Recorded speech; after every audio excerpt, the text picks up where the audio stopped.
I'll give you a brief history.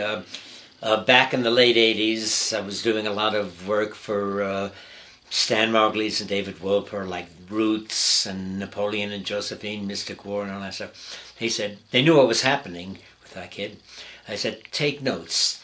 We may want to make this into a movie. I wasn't thinking about that, but I took some notes. Anyway, I got intrigued with that, and besides, it gave me something to do. After Zach died, what could top that as far as a mind blower?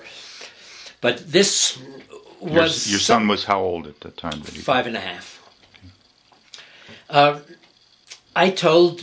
I put in the screenplay what actually did happen. And it was actually optioned by Stan Margulies and TriStar. They never made it, though. The reason they never made it was because they said, and Chuck Fries also, you know those names, producers of the... No, but I assume you're talking about big producers at the time in Hollywood. Yeah. They all said it was, quote, too soft. Okay, well, then I started to get my juices up. Well, as I did this much work on it and effort and time and whatever therapy accrued, let me do something that was more marketable. By that time, I already had left for Santa Fe, and I was losing my connections and my fervor for the motion picture business. And I said, not that long ago, let me turn this into a play, not a screenplay. But if it was too soft for the movies, maybe it'll be too soft, quote, for here. By soft, I mean, like something that grabs an audience. What the true story was that Gary, the father of the kid, and Jill-Ann, their real names were Jerry and Annabelle.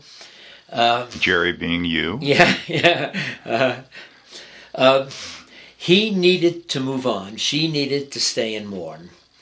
And that got to be terrible. She couldn't abide his desire to move on, and he couldn't abide what he called her marinating in grief. Grief is okay. Marinating grief is something, and they tore each other apart. That was the real story. That was too soft. And I sort of understand it. That's an internal story. If you show pictures, CAT scans of people's brains working with emotions, that's not very interesting. So I decided to add a little punch to it, and I created a story to generate guilt.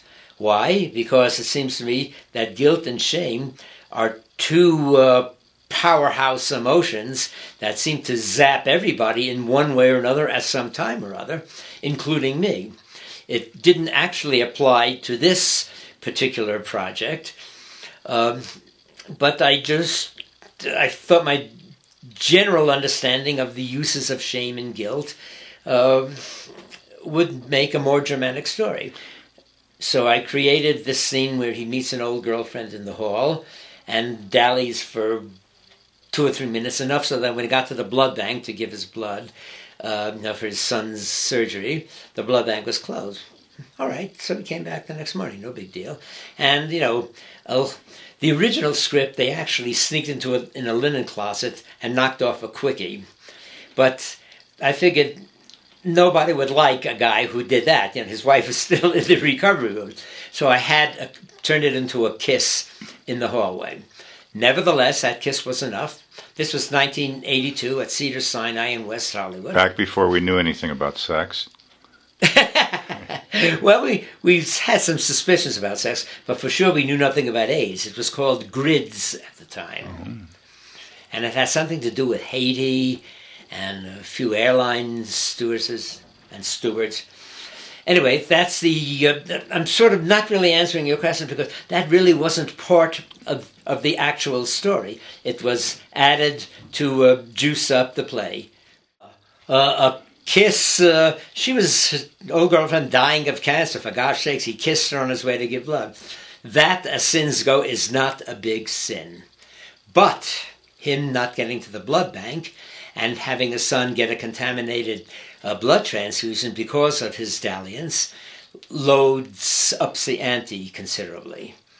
Once again, it's not his fault, Now, he didn't invent AIDS. Nevertheless, it seemed appropriate that he, making use of what I think are most people's inherent propensity to shame and guilt, which I actually think is a good thing, not the way it's exploited by religions, who just use shame and guilt to control and perpetrate their power.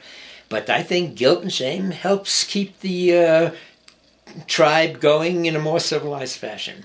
So I figured that would be the drama. You don't consider guilt necessarily a negative, toxic emotion, but something useful? The part that generates responsibility is useful. But what it brings in tow, those cruel anti-life phenomena are terrible. Bad feelings, self-hating feelings. You know, people make mistakes and you feel a little ashamed, you feel a little guilty, like you didn't help this old lady across the street. So, all right, the next time you see an old lady across the street, you help her across the street, and that's the end of it. But sometimes guilt and shame festers, and all kinds of awful things happen from it. And as I said before, religions exploit this, and I don't love them for it. Okay. And Jewish mothers exploit it too, but that's another conversation.